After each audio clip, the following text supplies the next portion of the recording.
notes, but there's no place for my notes, so I'm gonna, ooh, I shouldn't say that. I'm gonna wing it.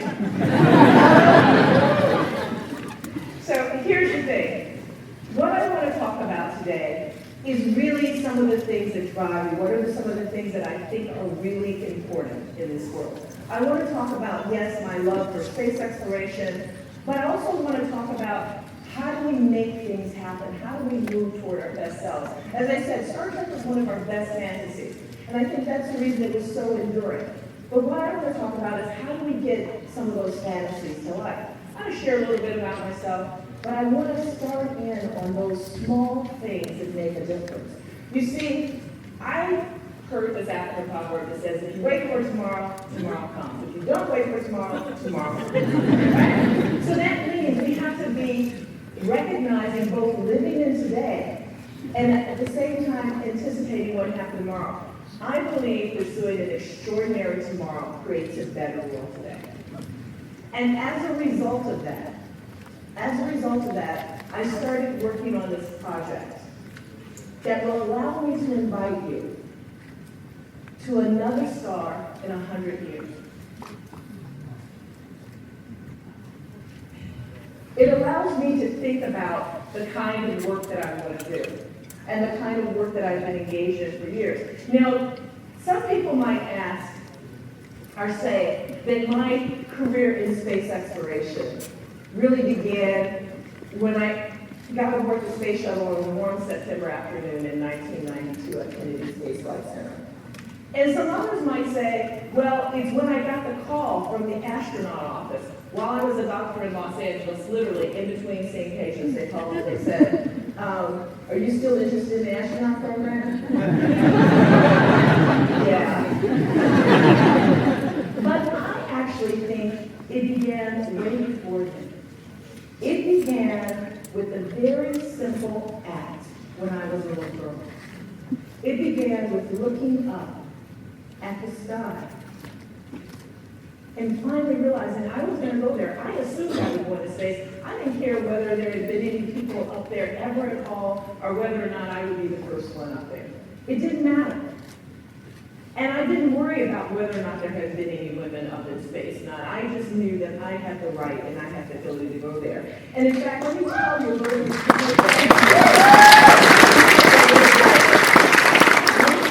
bit about me. I grew up during the 1960s. It was really a time that it seemed like our potential was limitless. People think of the 60s and they talk about anarchy, but the 60s was really about stretching our potential, what we could do. We were discovering new subatomic particles every day, it seemed like. We were breaking speed records, whether it was on the land or the ground. There was the modern day civil rights movement, women's liberation movement, where there was decolonialization all around the country. And as a little girl, you see, I was not quite old enough to be a hippie. I always resented that. As a little girl, I was buoyed by those things, and I was a part of it. But yes, I played with Barbie dolls, right? And I played with chemistry sets. I ended up being a chemical engineer when I was in college. And I watched Star Trek, right? Original series Star Trek.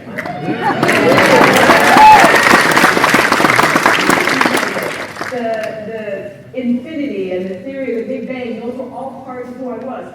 I remember the riots in 1968 following Martin Luther King's assassination 50 years ago. This week, I remember the National Guard marching behind a vacant lot outside my home and being afraid for my father who was going to work that day because there was a shoot-to-kill order. The Democratic National Convention had been held in Chicago that summer as well, which had a lot of uproar and turmoil. But I wanted to dance like you're the Jemison, right? I loved Ramon Robbins, Sid Charisse, Lola Falana. Those were the things I wanted to do. I wanted to be a part of this world. And being a little kid, yes, I continue to love space and dinosaurs because after all, they're about where we are and where we go. And I assumed I would go into space. And so when I went through school and universities and stuff, I kept that in mind. And I made it. These are my professors.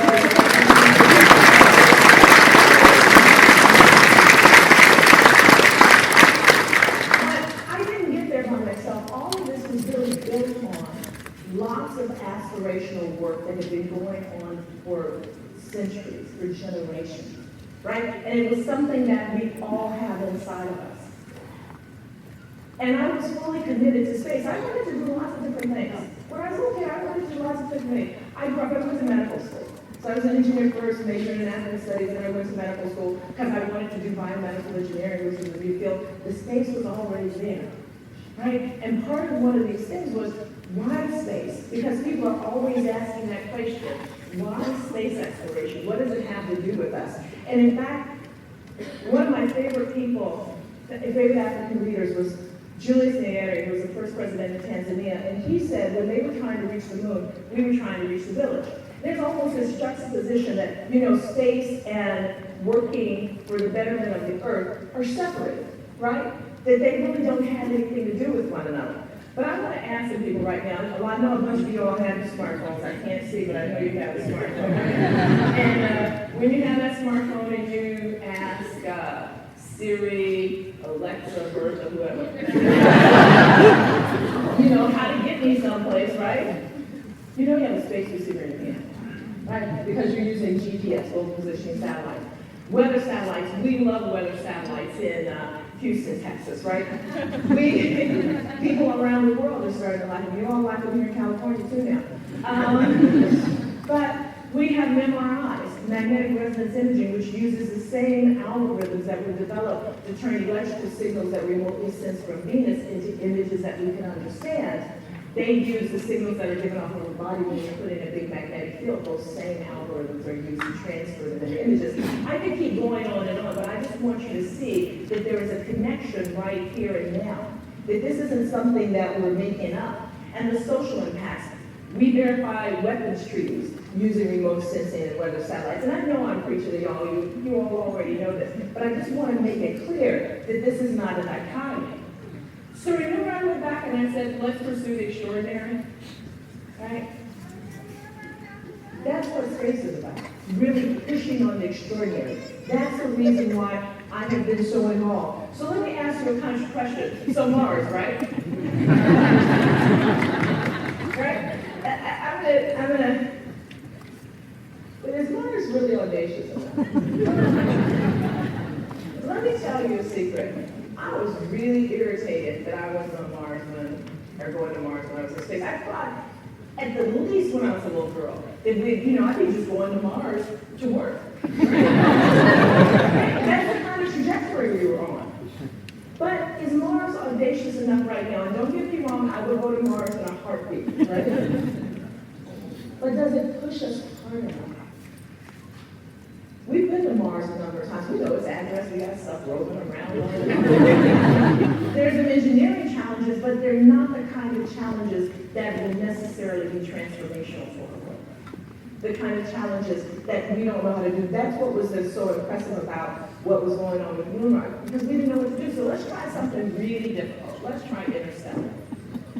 So that's what drew me to 100 Year Starship, because it was something that we don't know how to do. And in fact, it's the extreme nature of the hurdles that we encounter with trying to do interstellar that makes us have to reevaluate what we think we know. It demands that we have radical leaps in our knowledge, in our human systems, that we have to have capabilities in every human discipline. That's what pushes us so much.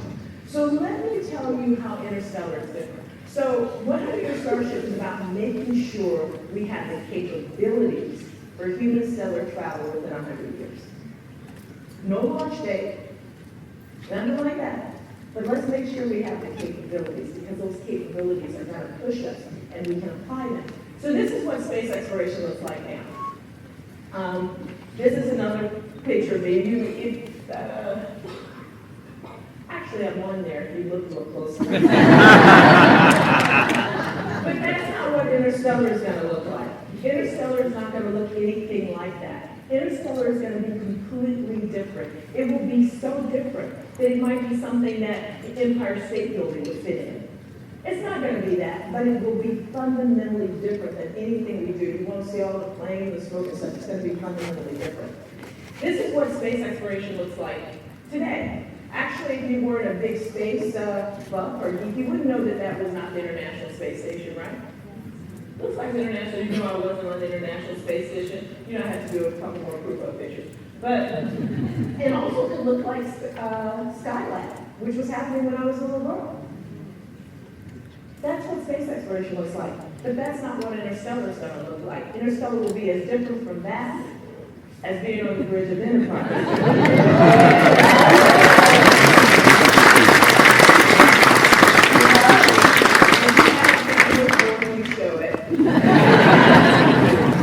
And no, I did not think to keep the uniform.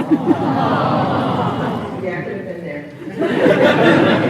Let me tell you what I'm showing that. It's going to be fundamentally different. We're not going to be Worf or Mrs. Spock or any of those, but it will be fundamentally different than what we do today. That's what the change is. That's what we push. So let me talk to you about how this looks. So travel from the scale of travel to another star. Think of Los Angeles and New York City. If you think about Earth as being near Los Angeles, New York City is Alpha Centauri, our closest neighboring star. Alpha Centauri is 25 trillion miles away. It's 4.2 light years. That's the distance light travels in 4.2 years.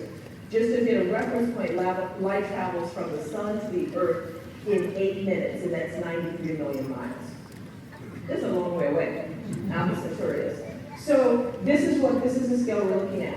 Do you remember the spacecraft Voyager? And we talked about that. In fact, Voyager was on Star Trek once.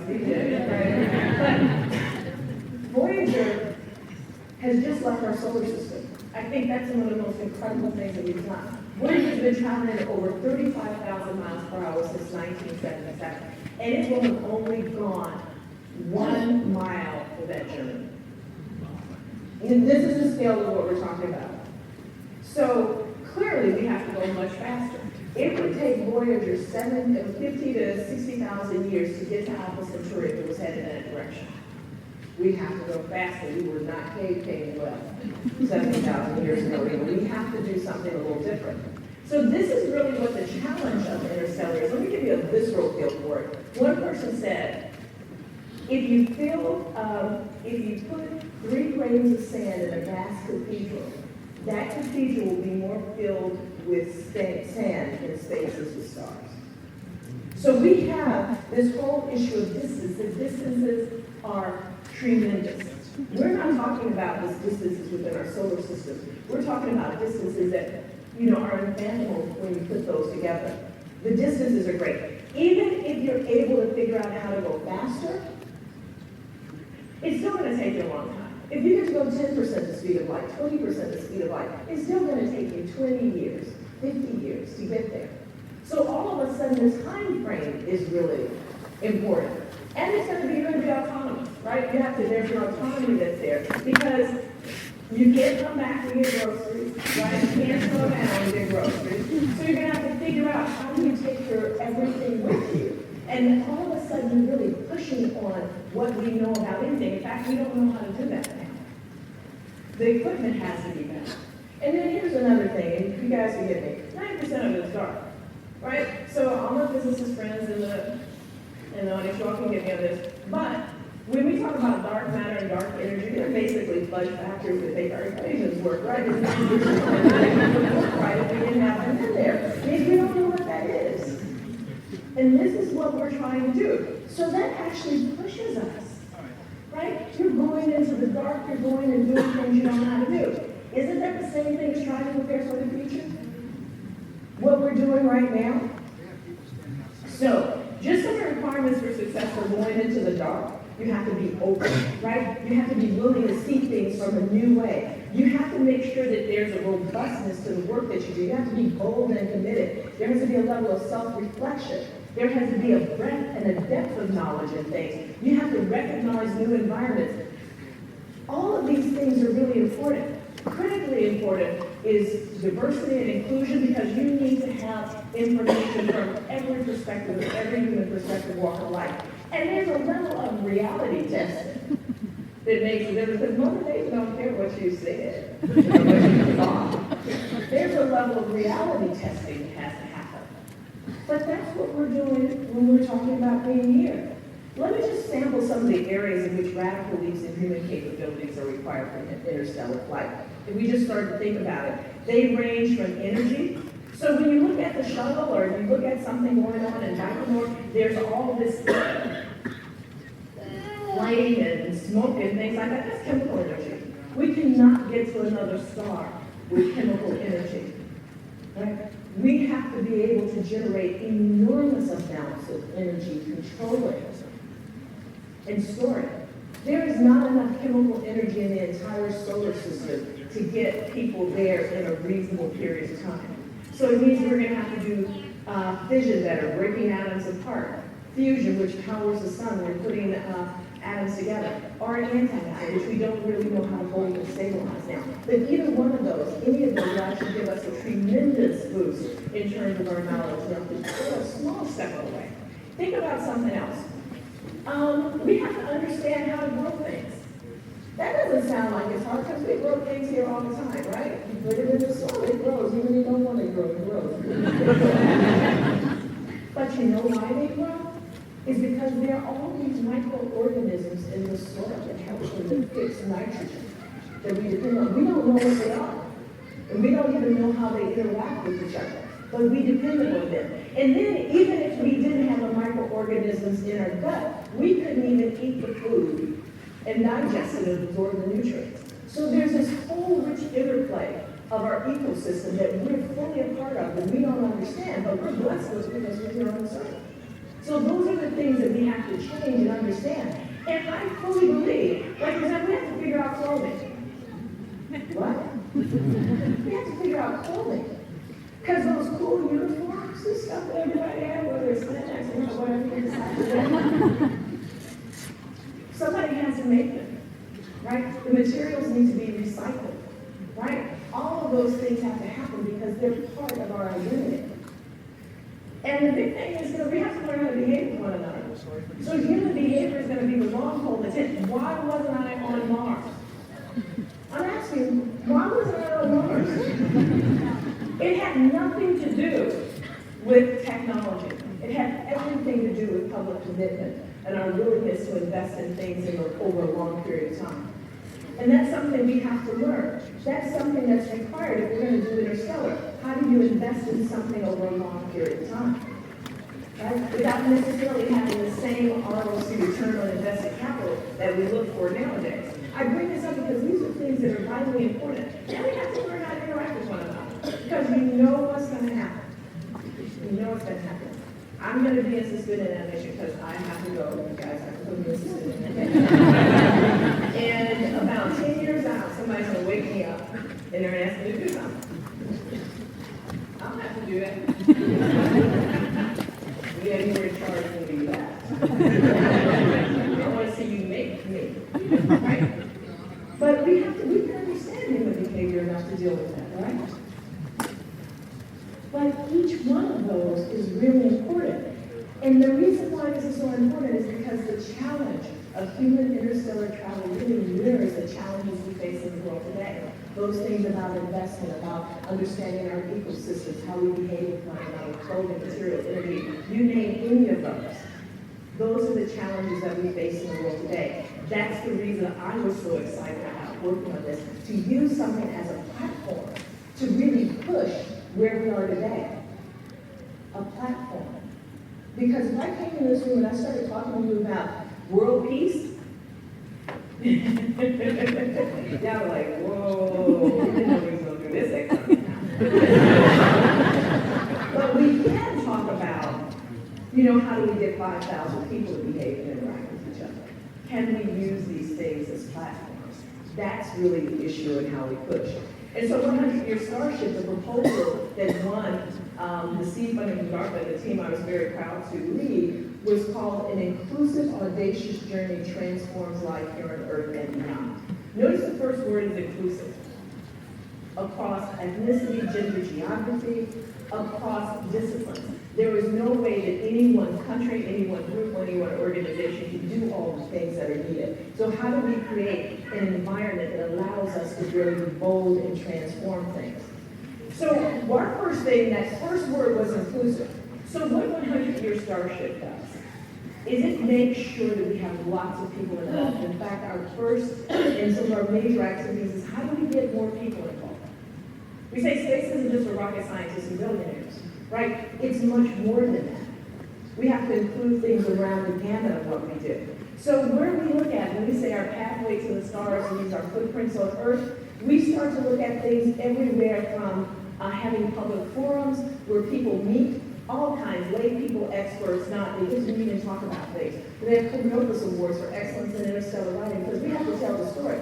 And I'm going to leave this alone soon, but part of the reason I was not on Mars is because nobody told the story well.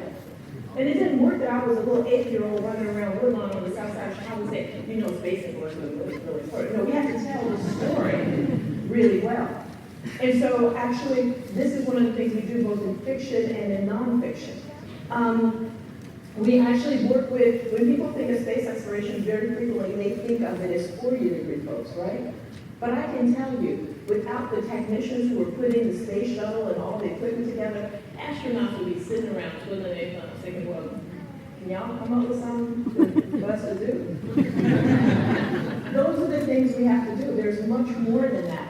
And the whole thing, we actually work with books for kids. We do lots of things with international partners. We hold deep subject matter expert panels where we have folks who we bring who are not in space exploration, but who are very deep subject matter experts who work on projects, because they come at things with new ideas and new ways of approaching. I bring this and I share this with you because I want to invite you to join. You heard as being the first African-American woman in space, the first woman of color in the world in space, which I really thought was crazy. I couldn't believe that was true. But no, because it should have been all kinds of folks up before I ever went up.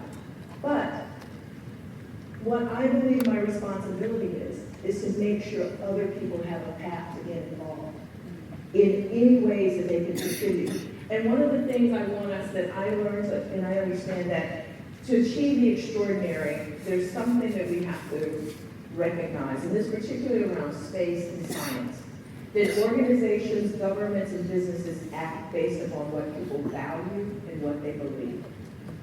Not necessarily the truth that you tell them, but what they value and what they believe. That's the reason why telling the story well makes a difference, right? That's why having many other people involved makes a difference. And this is what we're building our future on. That future can be good or bad. Okay? And people can use technologies for all kinds of things. So the wicked truth about space exploration and science, I think, is best said by Helen Keller. She said, science has found no remedy for the worst evil of them all, apathy of humans. But I think we can use space exploration, that we can use space to join us. A major stumbling block that we have is around this lack of shared understanding and our connection across space and time. But what we really need is to understand that we're all earthlings. That's what I think space exploration can do for us, is to help us understand that we're all earthlings or terrans or whatever term you want to come up with. And once we have that understanding, then we can move things forward. Because space exploration will reach its full potential for optimally benefiting all of us. When it's widely disseminated, it's generated by a diversity of people, and it's accessible to many people across generations. When we start to understand that this thing that we're using as our cell phone with GPS, remote sensing, all of those things have something to do with space, then we start to feel connected. A lot of people don't want to go, right? But you want to know what's out there. How do we do that? And it's a term that we started coining on Year Starship as generational activism. So we know that we have to do this across generations. And what we believe that for a truly extraordinary world and a better future, we have to have visions that endure across generations. That is, we can't just have things that work for a small group of people. They have to work for many different people. People have to be able to touch and connect them and feel them and be a part of them. That doesn't mean, again, that everybody wants to go or everybody has to work on things, but we have to have a path where everyone can be connected and they see across generations that they have the ability to be connected. So one of the projects that we've done is really about outreach, and I want to share this with you. Globally, all of our lives and well-being are inextricably woven into the fabric of this planet and connected to the greater universe. The Earth is part of the greater universe. We're part of the Earth. This is not a choice, it's a reality. And so what I want us to do is to think back to that time are the last time you looked up at the sky? When was the last time you looked at the sky? Do you remember? Was it last night? Was it this morning? Do you remember looking up at the sky when you were a little kid and you sort of wondered what someone else was seeing? Whether somebody on the other side of the earth was seeing what you saw? That was really one of those things that I would do, and I would imagine what happened with kids thousands of generations before me. But this African proverb, no one shows the child the sky, is, I think, really incredibly important because every group of people around this world have had astronomers. They've had people who looked up at the stars. Think about it. The modern space age didn't start with Sputnik. It started 1,000 generations ago when one of my ancestors, or the ancestors of other people across the world looked up and they pointed at this speck of light and said, you know, that speck of light, it was right there 10 years ago. Can you imagine the observational skills and concentration that was required to do that? And in fact, space is really part of our very first technologies. Whether we talk and look at ideas about planting and navigation, I can tell you if it was up to me to recognize that that spot of light had moved, we would still be gathering. You would even you know? But these are things, this is what we want to work on. So we're working on, and I want to introduce you to a project, and I hope you'll join us with this. It's based on the whole idea that no one shows a child the sky, and that there's always something to learn from experience. The experience is the best teacher. And it's a very simple thing. We're asking people to look up on one day for 24 hours around the world, the same 24 hours to look up and to post what they see. Whether it's on a road in Sierra Leone or whether it's looking at skyscrapers, post what you see. They're your thoughts, your dreams, your fears, your ambitions, what you want for the world. And what we will 100 Year Starship is doing is really providing the tapestry. We're working with people from planetariums to dance companies. And we want you to be a part of that. Because just perhaps that one act of looking up with the rest of the world can help us understand that we're in space right now. Right now, we're in space. And we're part of this greater universe. So what I'm asking you to do is to join us one time in August 2018, help us choose a date. We'll create the tapestry that you can interweave your thoughts and pieces with. So it's called Look Up Our Sky. But as I end, I want to tell you that the most important thing that we can do is to understand that we're not alone in wanting to explore. Life expands, life explores. And I think by reaching and grasping that we just join the greater universe. Thank you.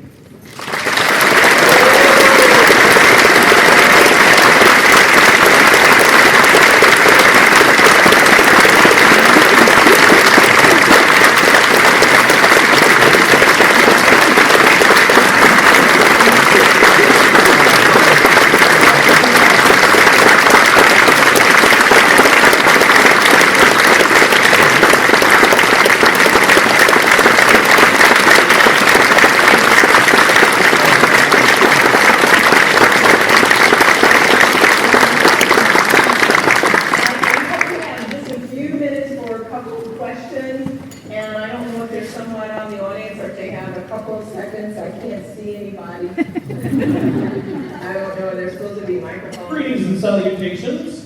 Ladies and gentlemen, let's give one more round of applause to Dr.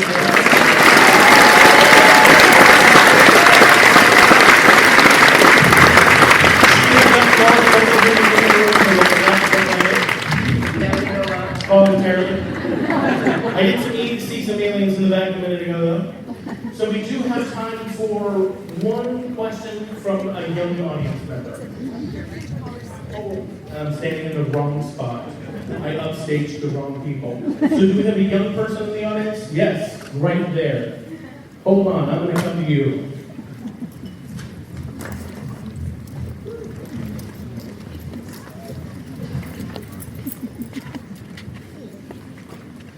Hello? Okay. Hi, first I just wanted to say that you inspired me to become an aerospace engineer.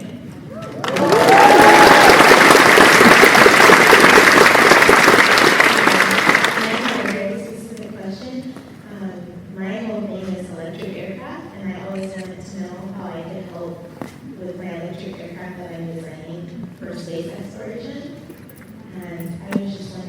you know what I should like focus on?